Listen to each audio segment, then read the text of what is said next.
Hier gilt das Sprichwort, wenn der heilige Hubert dir das gibt oder auch schenkt, dann sollte man das auch mitnehmen.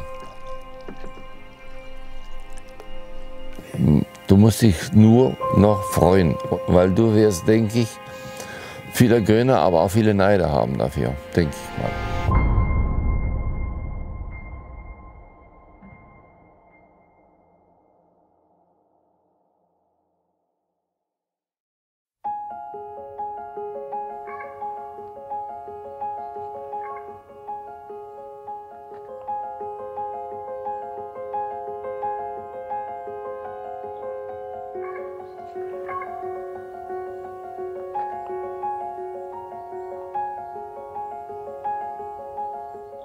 September 2019. Ich bin zusammen mit Kurt vom Jagdbüro Kahle in Masuren in Nowe Ramoki, um einen Hirschjagdfilm zu drehen. Dieses Jahr ist außergewöhnlich, die Brunft beginnt sehr früh und flacht auch sehr schnell wieder ab. Wir sind einfach zu spät in Masuren. Wir sehen zwar ein paar Hirsche, aber die haben nicht das passende Zielalter, wir tun uns schwer und schließlich fahre ich auch ohne Jagdbeute nach Hause. Was ich damals nicht ahne, ist, dass das eigentliche Abenteuer hier seinen Anfang nimmt. Ich fahre eines Morgens mit Kurt zur Nachsuche in das Revier Wielbag von der Jagdgemeinschaft Orgev, denn hier ist Kurt zur Nachsuche gerufen. Wir treffen hier auf Jagdführer Waldemar, der als Junge aus Schlesien nach Deutschland auswandert, deswegen auch so hervorragendes Deutsch spricht. Und dann schließlich vor einigen Jahren kehrt er nach Polen, nach Masuren zurück, um sich hier seinen Traum zu erfüllen. Ich merke sofort, dass ich mit Waldemar auf einer Wellenlänge bin und dass er genau der Richtige ist für mein Filmvorhaben. Und so wird der Wunsch geboren, im nächsten Jahr zusammen mit ihm das Projekt Hirschjagd nochmal anzugehen. Und so beginnt es hier und heute das Hirschjagdabenteuer am Erlenbruch in Topinambur. Der Weg nimmt seinen Lauf zum König von Masuren.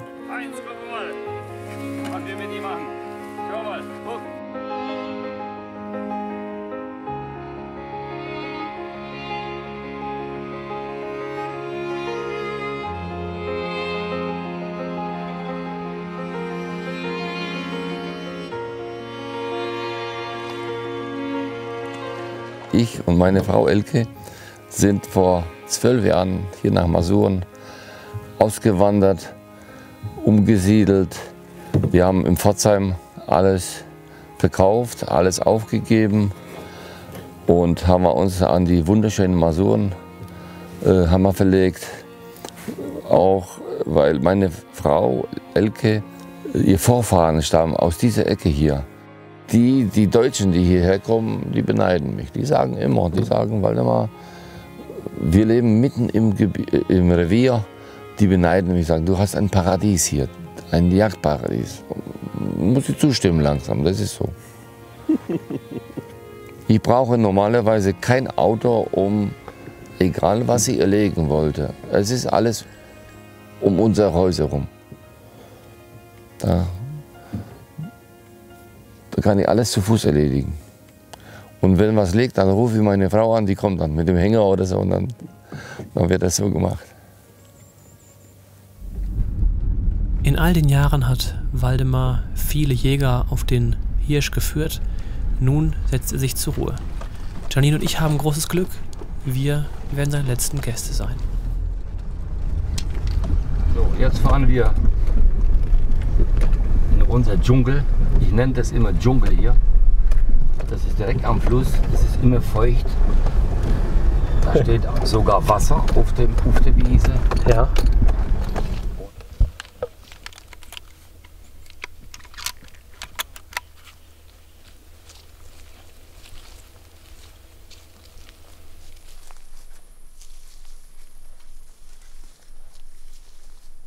Wir sind in Masuren angekommen, sitzen schon auf dem Hochsitz nach einer ewig langen Autofahrt. Und unser Jagdführer Waldemar hat uns hier eine richtig schöne Wiese gesetzt, an einem schönen Fluss. Und er sagt, die Hirsche stehen hier drin oder das Rotwild. Das Rotwild steckt 100% da drin. Warum? Ich hoffe, dass die hier rauskommen, nicht über der Fluss gehen. Mal schauen. Zu 90% kommen sie immer hier raus. In den Wäldern. Zurzeit sind sehr viele Pilzsammler. Ja. Und die Pilzsammler vertreiben die alle in so Sumpfgebiete, in so Stellplätze, wo die ungestört sind. Und ich habe selbst heute Morgen beobachtet, wie die hier rein sind. Ja. Und waren hier dabei? Rufen, wenn er rauskommt und du den nicht erlegst, dann bist du selber schuld. Ein sehr guter, starker Hirsch. 9 bis 10 Jahre alt, schätze ich, kann auch ein bisschen mehr. Vom Wildbret 200 Kilo so ungefähr. Ja, dann wollen wir mal warten, ne? Wollen wir warten. Da hat 3 Alttiere dabei und ein Kalblauf damit. Ja.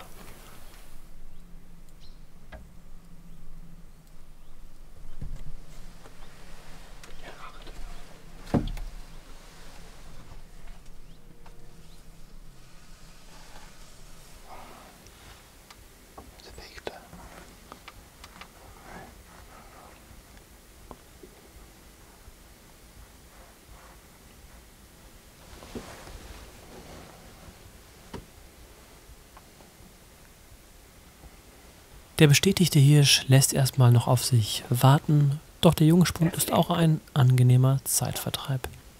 An diesem Abend werden wir ein fantastisches Brunftkonzert erleben, doch so viel sei noch weggesagt, nicht nur der Rothirsch ist in der Paarungszeit, aber seht und hört selbst.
Glaubst du, dass ich den noch nicht zu sich bekommen habe?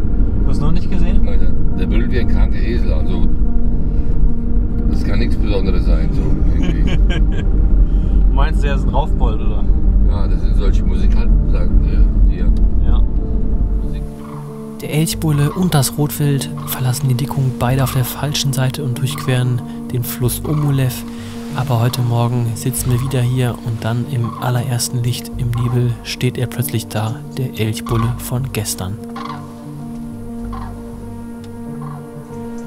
Und auch Isegrim ist heute Morgen auf 3 Läufen unterwegs. Er zieht jedoch in die Richtung der meldenden Stimme des Hirsches, genau in die Richtung, aus der wir das Rotwild vermuten.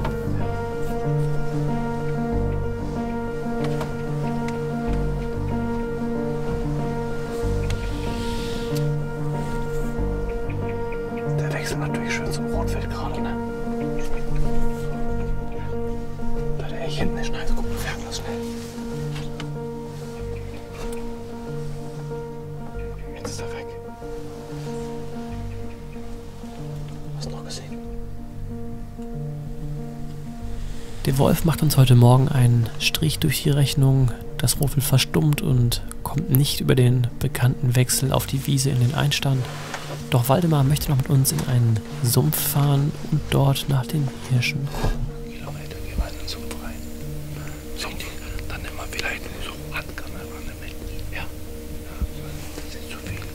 Da ist so eine Leiter. Dann gehst du nach oben drauf. Langsam mit deinem Gewehr und mit der Kamera. Wir bleiben unten. Dann gucken wir. Ja, und wird ein bisschen grün ist, dann gucken wir, okay, da was kommt. Ne? einmalig. Wolf und Elch gleichzeitig auf der Wiese. Hätte ich nicht mit gerechnet. Aber ich habe mir immer gewünscht, mal einmal einen Wolf zu filmen. Und das ist jetzt schon in Erfüllung gegangen. Also war das schon mal insoweit ein Erfolg. Guck mal. Jetzt geht die Brigade. Das ist auch Polen, ne? Ja. Masuren. Dzień dobry.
Eine tiefe, dunkle Stimme brummt vor uns im Moor. Mutmaßlich liegt hier ein alter Hirsch drin. Der liegt da drin. Doch wir können ihn heute Morgen nicht zum Zustehen bewegen.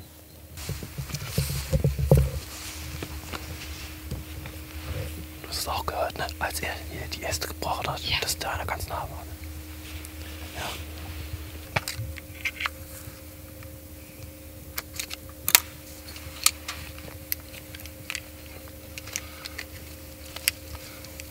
Er hat wieder gemacht. Ja, ein Junge macht es nicht. Junge macht wie so eine junge Kuh. Ja. Als du gebrochen hast, dachte ich, der ist jetzt jede Sekunde kommt der raus. Deswegen habe ich nichts gehört. Der war ganz nah, als Mein würde Herz er hat so jeden Moment hochgeschlagen. rauskommen. Ich hatte so Angst, dass er mich sieht. Ich habe mich keinen Zentimeter mehr bewegt. Schön. Schön, dass du nur da stehst. Ja.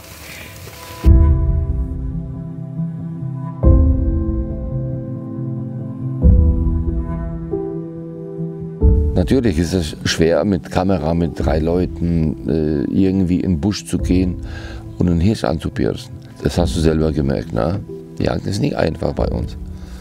Ja, jede Person, die mehr dabei ist wie der Jäger, ist schon mal zu viel. Es ist so. Alleine, da pirscht man die Hirsche an auf 10 Meter.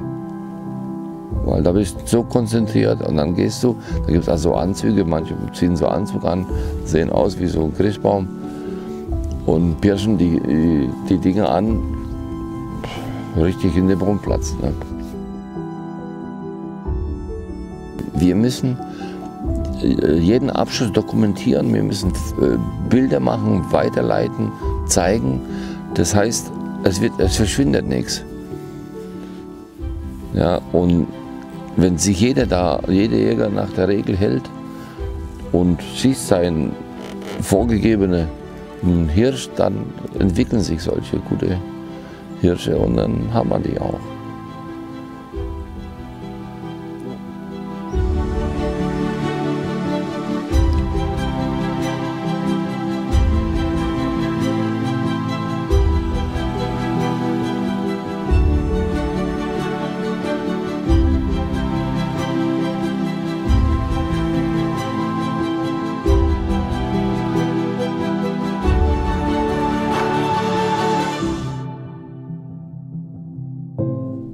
Zu allem Überfluss schwenkt dann auch noch das Wetter um.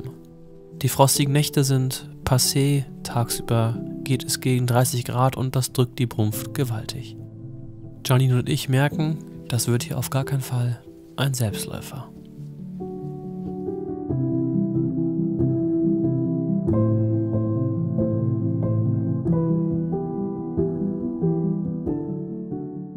Waldemar muss dann einen Tag aussetzen und wir werden von seinem Kollegen Mariusz geführt. Es geht an die Stelle, die ich aus dem letzten Jahr schon kenne. Dorthin, wo alles begann. Ja, wir sitzen jetzt an einem Platz, den ich im letzten Jahr kenne. Ich war zusammen mit Gord hier damals zur Nachsuche. Ich hatte einen Jäger einen Hirsch geschossen und unser Jagdführer hat jetzt hier gestern einen Hirsch bestätigt und vorne im Erlenbruch meldet auch einer. Obwohl es sehr heiß ist, aber ich bin auch schon am Schwitzen von der Pirsch hier. Wir haben, glaube ich, 27 Grad oder so, keine Ahnung. Und ja, es ist eigentlich ein sehr schönes Plätzchen, viele Erlen, Topinambur, eine Wiese. Und bin mal sehr gespannt, ob der hier rauskommt. He's coming closer.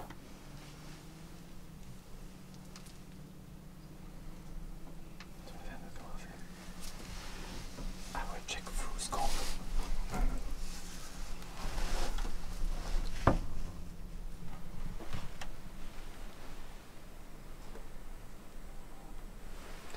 This direction, but in the forest.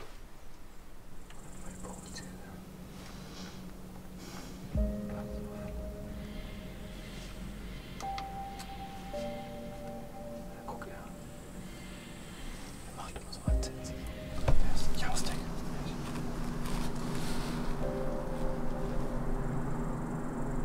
Years or 2 or 2.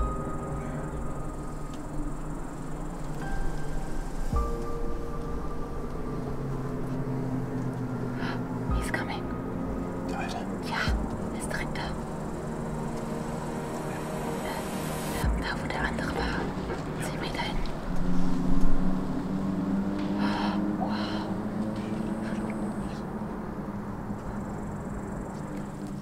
There he is. Ja, yes.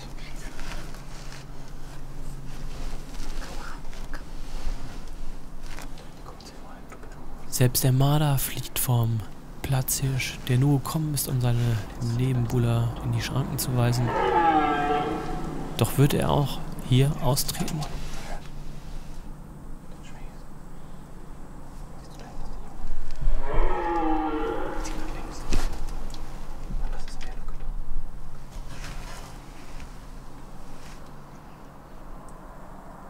You have to stop him.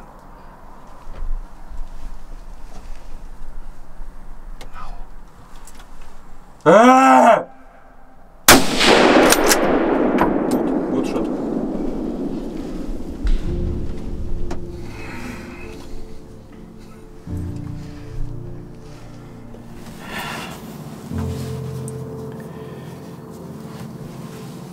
Also das war jetzt,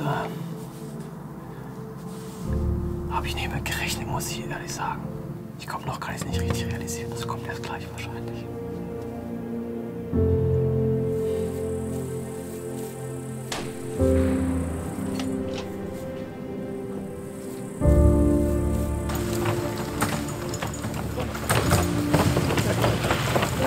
Elke ist auch vorbei. Und ist auf der alte Plan zurückgekehrt. Ja. Hä? Ja. Wollte man sagen. Bleib mal sagen, warte mal. Und gut? Ja, ich hoffe. Also Ruben, zu deinem wunderbaren Hirsch, deine Goldmedaillenhirsch, da gibt es eine ganz wunderbare Geschichte. Mein Försterkollege, der Tomek Krupinski, der hat sogar eine, wie soll ich sagen, Dokumentation von deinem Hirsch. So. Mach mal ein Bild. Komm, hier beide zusammen. Alle nie Bäuche. Den Hirsch hatte beobachtet seit 4 Jahren ungefähr. Also das ist schon eine wunderbare Geschichte.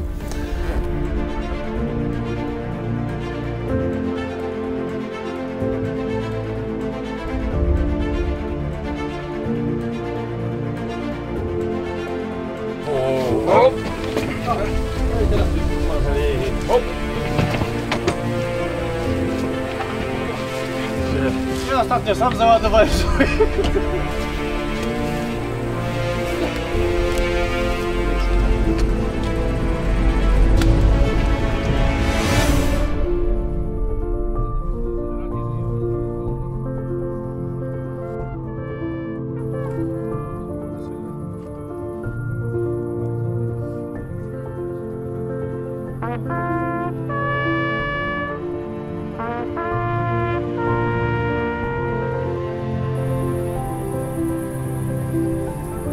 Dashboard, Weidmannsheil. Der Hubert sollte weiter so in Zukunft weiter Glück bringen. Mach's gut. Ja, Ruben, du hast einen 22 Ender geschossen, der sehr, sehr schwer war. Ich habe das alles gewusst. Ich habe es dir leider oder nicht sagen wollen. Du solltest der Realität in die Augen gucken.